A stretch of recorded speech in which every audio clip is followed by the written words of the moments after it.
산림청에서 발표한 하루 일당 28만원, 기본 월급이 350만원 이상, 남녀노소 모두에게 핫한 이 직업, 바로 나무의사인데요. 지금은 나무가 아플 때 정식 등록된 나무의사가 아닌 자격증 없는 사람이 나무를 진단하고 처방하면 500만원 이상의 벌금을 내도록 법이 바뀌게 되었죠. 또 우리나라는 68% 이상이 산으로 둘러싸여 있고 도심에도 나무가 셀 수 없이 많아 나무의사가 많이 필요하지만 법이 바뀐 지 얼마 안 되었다 보니 현재 전국적으로 나무의사 자격증을 취득한 사람이 22년도 기준으로 739명 정도밖에 되지 않아 인력이 많이 부족한 상황이에요. 처음에 나올 땐 쉽지만 취득자 수가 늘어날수록 어렵게 바뀌는 국가 자격증 특성상 관심이 생겼다면 지금 빨리 준비해야겠죠?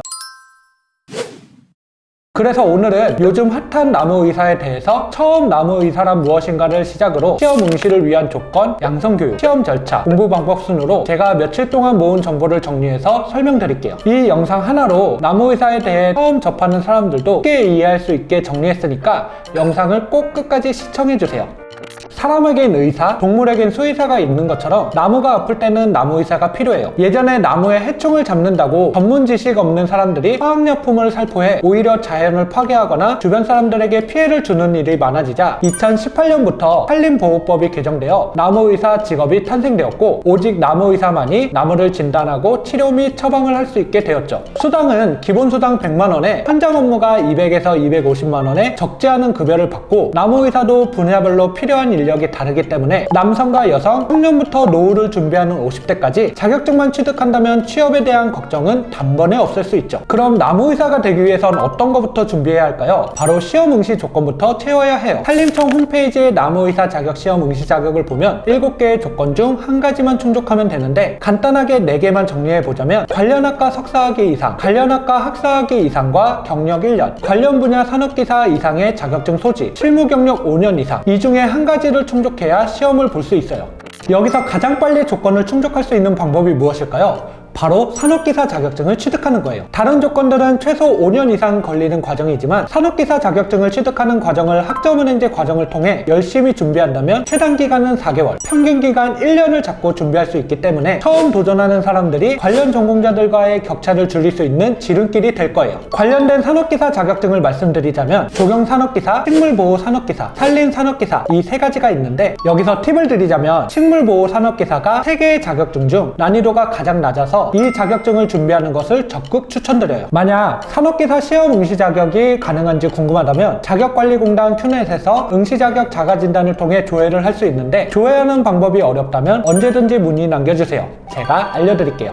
조건을 충족했다면 시험 보기 전에 양성기관에서 150시간의 교육을 이수해야 해요. 양성기관은 전국에 13곳이 있고 평일반과 주말반이 나뉘어져 있어 직장을 다니면서 한다면 주말반을 잘 찾아보시길 바라며 모집기간과 양성기간에 대한 자세한 정보는 산림청 홈페이지에서 확인할 수 있어요. 여기서 실제로 자격증을 취득하신 분들의 말씀을 들어보면 교육기관에 수강 신청을 할 때 추첨이나 시험 제도로 인원을 모집하는데 양성기간을 고르다가 떨어지는 경우가 있다고 해요. 그래서 모집공지가 나온 기간이 있다면 고민하지 말고 바로 신청하는 게 좋아요.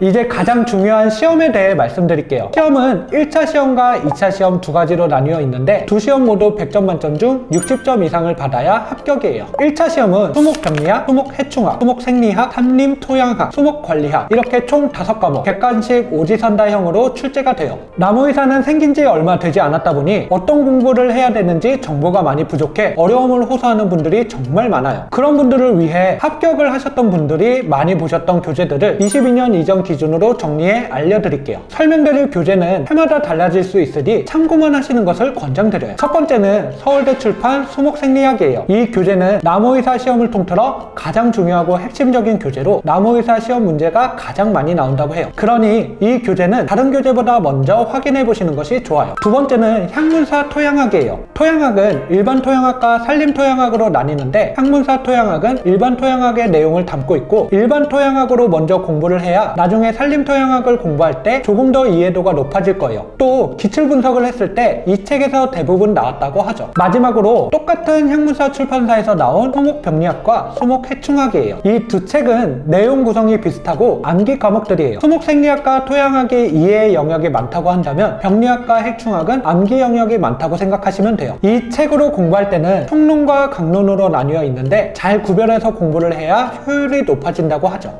2차 시험의 경우 논술과 실기로 구성이 되어 있는데 소모 피해 진단 및 처방 방법을 논술형 및 단답형으로 작성을 해야 하며, 실기 시험은 소목 및 병충해의 분류와 소목에 따른 약제 처리, 외과 수술 등으로 구성되어 있어요. 여기서 논술형 시험 방법이 바뀌고 있다고 하는데, 이전에는 주제를 정해서 주제에 대한 답을 서술형으로 쓰면 됐는데, 요즘은 출제자가 궁금한 것을 구체적으로 물어보고 그 질문에 맞는 간단 명료한 답을 내면 되는 쪽으로 바뀐다고 해요. 22년도 나무의사 시험 합격률을 봤을 때 14.9%로 나무의사 시험은 아직까지도 많은 정보가 없어 공부하는데 어려움이 많을 거예요. 그렇기 때문에 혼자서 공부하는 것보다는 교육기관이나 스터디를 만들어 함께 공부하는 것을 추천드려요. 오늘은 나무의사 과정에 대해 정리해드렸는데, 이해가 잘 안되거나 궁금한 점이 있으시다면 언제든지 카카오톡이나 실시간 상담 링크를 통해 문의 남겨주세요. 이상 가치 있는 시간의 서민혁이었습니다. 더 궁금하신 점이 있거나 영상에 나온 선생님과 상담을 원하시면 PC는 제목 아래에 있는 더보기란을 클릭, 상단에 있는 상담 링크를 클릭하셔서 문의를 남겨주시면 됩니다. 모바일은 화면 아래에 있는 더보기란을 터치, 상담 링크를 확인해보세요. 카카오톡 상담은 댓글에 있는 링크를 클릭하셔서 궁금하신 내용 남겨주시면 빠르게 답변 도와드리겠습니다.